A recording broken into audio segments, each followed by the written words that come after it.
El Señor esté con ustedes. Proclamación del Santo Evangelio según San Mateo. Por la señal de la Santa Cruz de nuestros enemigos, líbranos, Señor Dios nuestro, en el nombre del Padre, del Hijo y del Espíritu Santo. Amén. Origen de Jesús el Mesías, hijo de David, hijo de Abraham. Abraham fue padre de Isaac, Isaac de Jacob, Jacob de Judá y de sus hermanos. Judá fue padre de Farés y de Será, cuya madre fue Tamar. Farés fue padre de Esrón, Esrón de Arán, Arán de Aminadab, Aminadab de Naasón, Naasón de Salmón, Salmón de Boz, cuya madre fue Rahab. Boz fue padre de Obed, cuya madre fue Ruth. Obed fue padre de Jesé, y Jesé lo fue del rey David. David fue padre de Salomón, cuya madre fue la mujer de Urías. Salomón fue padre de Roboán, Roboán de Abián, Abián de Asá, Asá de Josafat, Josafat de Joram, Joram de Osías, Osías de Joatán, Joatán de Acaz, Acaz de Ezequías, Ezequías de Manasés, Manasés de Amón, Amón de Josías, Josías de Jeconías, de sus hermanos, en la época de la deportación de Babilonia. Después de la deportación de Babilonia, Jeconías fue padre de Salatiel, Salatiel de Zorobabel, Zorobabel de Abiud, Abiud de Eliaquín, Eliaquín de Azor, Azor de Sadoc, Sadoc de Aquín, Aquín de Eliud, Eliud de Eleazar, Eleazar de Matán, Matán de Jacob, y Jacob fue el padre de José, el esposo de María, de la cual nació Jesús, a quien llamamos el Mesías. Así hubo en total desde Abraham hasta David 14 generaciones, desde David hasta la deportación a Babilonia otras 14 generaciones, y desde la deportación de Babilonia hasta el Mesías también otras 14 generaciones. Palabra del Señor. Queridos hermanos, ¿y qué puede uno decir de esta cantidad de nombres? Uno diría, pues, ¿qué va uno a explicar ahí? Para nada. Es palabra de Dios y el texto bíblico es supremamente hermoso porque tiene una relación muy especial con la primera lectura y con tu historia y la mía. Miremos un poquito la historia que nos narra el libro del Génesis. Estando ya para morir, llamó Jacob a sus hijos y les dijo, y comienza la historia, y es que es importantísimo en el ser humano la historia que hemos ido construyendo.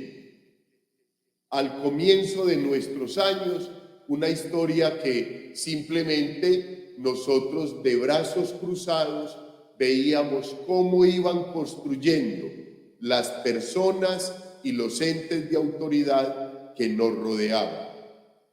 Los psicólogos dicen que nosotros somos lo que entre los 0 y los 5 años de edad hicieron en nosotros estos entes de autoridad, estas personas de autoridad en la familia y en la sociedad para con nosotros.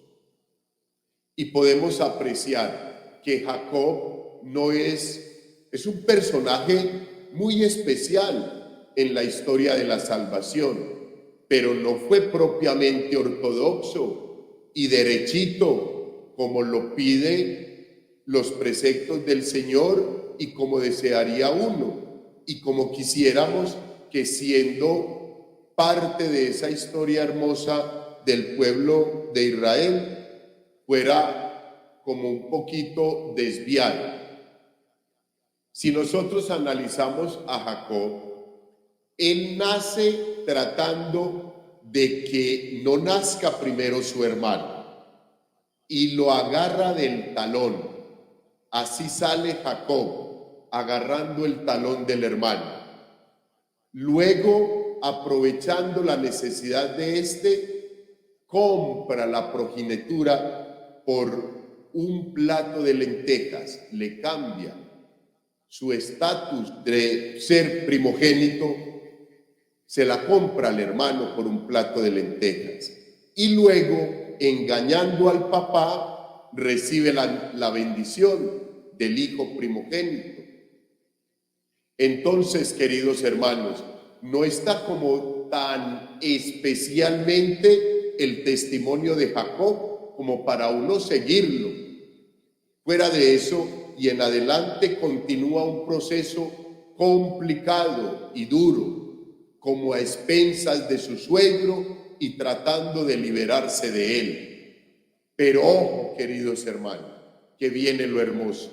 En su recorrido y en la búsqueda de la liberación y de la paz, lucha con el ángel de Dios durante toda la noche. Toda la noche oscura que todos tenemos y que todos vivimos, Jacob también la vivió. Y queridos hermanos, al terminar esa lucha y antes de que comenzara a clarear el día, el ángel lo hiere en el muslo y le dice: a partir de hoy no te llamarás Jacob, sino Israel. Y a partir de ese momento, miren que es muy hermoso. Es que uno muchas veces dice esa cantidad de nombres y esas historias tan particulares, ¿para qué? No, hijos, es mucho. Yo me quedo corto en lo que hay que decir del texto de la primera lectura como del texto del Evangelio. Y ya en ese momento, después de que el ángel lo deja y se va, pues, queridos hermanos, la vida de Jacob se transforma. Y por eso, a partir de ese momento, él ya no se llama Jacob, sino Israel. Queridos hermanos, y por eso él mismo lo dice, estando ya para morir, llamó Jacob, la historia, el antes, a sus hijos y les dijo: reuníos en la escucha, hijos de Jacob, escuchad a vuestro padre Israel. Los hijos de Jacob son los hijos de Israel, pero los hijos de Jacob, que no conocía a Dios, para recibir la herencia del padre Israel, que ya había vivido un proceso de conversión y de transformación de su vida, que ya todos esos inicios de tramposo ya habían pasado. Hijos, ¿y no les parece muy parecida la historia de Jacob a la nuestra? Es igual, queridos hermanos.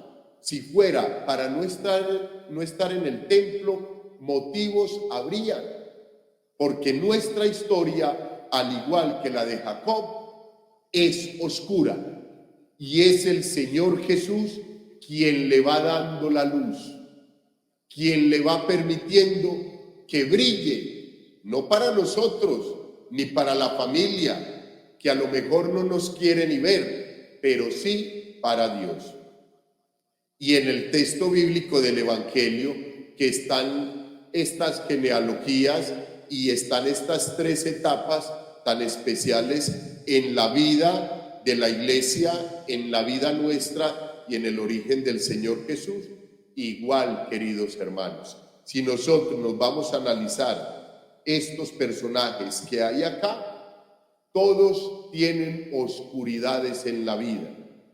Todos están untados de pecado.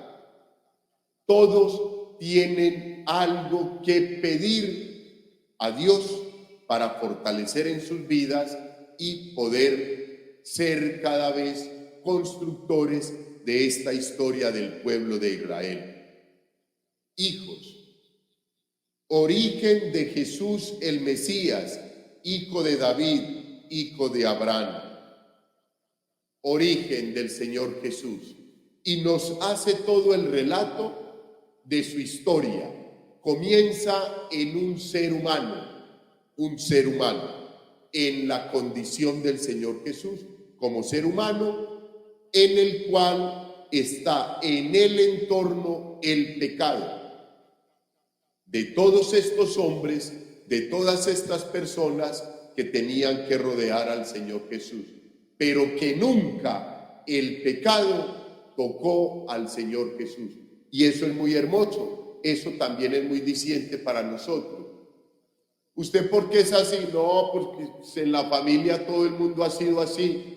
Eso no nos lo dijo el Señor. Y estuvo rodeado del pecado, pero nunca lo admitió en su vida, nunca lo tocó el pecado, porque Él siempre puso las barreras donde había que ponerlas.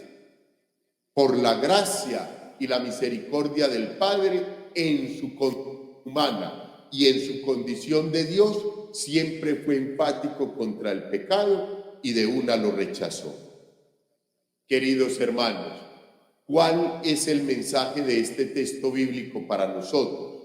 Pues, queridos hermanos, que en el comienzo y en los orígenes de la creación, Dios estaba afuera del hombre. Dios le hablaba en el paraíso, de afuera. Pero al ir construyendo la historia, nos damos cuenta, queridos hermanos, con estas genealogías, que Dios comienza a ser parte integrante dentro de la historia del ser humano, dentro de la historia del pueblo de Israel, dentro de tu historia y la mía, que está manchada por el pecado, pero que el Señor siempre está ahí, sin dejarnos, sin abandonarnos. Hijos, a mí me parece supremamente hermoso cuando nosotros, leyendo el prefacio y leyendo la plegaria eucarística número 4, nosotros vemos esto tan hermoso. Hijos, miren, y cuando por desobediencia perdió su amistad, tú no lo abandonaste al poder de la muerte. Recuerden que la muerte es el pecado del ser humano, sino que compadecido, un Dios compasivo, bondadoso, misericordioso, bueno, santo, 3 veces santo, tendiste la mano a todos para que te encuentre el que te busca. No dice absolutamente nada y tampoco dice para todos, porque eso depende de ti y de mí, que deseemos buscar al Señor. Por eso, que te busque el que te quiere encontrar, el que desea encontrar. Entonces, queridos hermanos, nosotros nos tenemos que dar cuenta con estas genealogías que la presencia del Señor Jesucristo en la historia de la humanidad, en la historia del pueblo de Israel, en la historia de la Iglesia, fue real. Si hay personitas que creen todavía que el Señor Jesús nunca existió y que fue un personaje que fue creado por la Iglesia para someter la sociedad, no es así. Pueden ir a consultar cualquiera de estos personajes en internet y allí va a salir la historia de cada uno de ellos. Por eso les decía, de algunos oscura, de otros no tanto, unos santos y otros pecadores. Y yo se los he dicho a ustedes. Esta iglesia, a la que amo tanto, ha sido construida con la sangre de los mártires, pero es la casa, es la iglesia formada por santos y pecadores. Pecadores que Cristo Jesús ha ido limpiándonos durante el proceso de nuestra vida. Queridos hermanos, que leyendo estos textos bíblicos, cuando apenas los leemos y pensamos que va a salir de ahí, nosotros hoy encontremos un piso supremamente fuerte para seguir caminando la historia de nuestra salvación. Esta es la historia de la salvación del pueblo de Israel. Yo hago parte del pueblo de Israel, tú también. Esta es la historia nuestra. En tu vida pueden haber muchos personajes, en tu vida pueden haber muchos nombres y muchas personas que le aportaron a tu vida, a tu historia, unos desde una forma y una parte derechita y otros desde una parte no tan derechita y más acercada al pecado y al alejarte de Dios. Pero que Dios está presente en nuestra vida atrayéndonos, queridos hermanos, como un imancito atrae todos los metales. El Señor Jesús está en nuestra vida atrayéndonos. No se me vaya, venga, no quiero que se vaya por allá, hágame caso, devuélvase, no continúe por allá con esas amistades. Y así es que vamos construyendo, queridos hermanos, el encuentro con el Mesías. Que la Santísima Virgen, queridos hermanos, que está también en medio de la Iglesia por la gracia de su Hijo, nos acompañe, nos cubra con su preciosísimo manto y nos ayude a caminar en silencio, aceptando la voluntad de su divino Hijo hasta su encuentro. Gloria al Padre, al Hijo y al Espíritu Santo.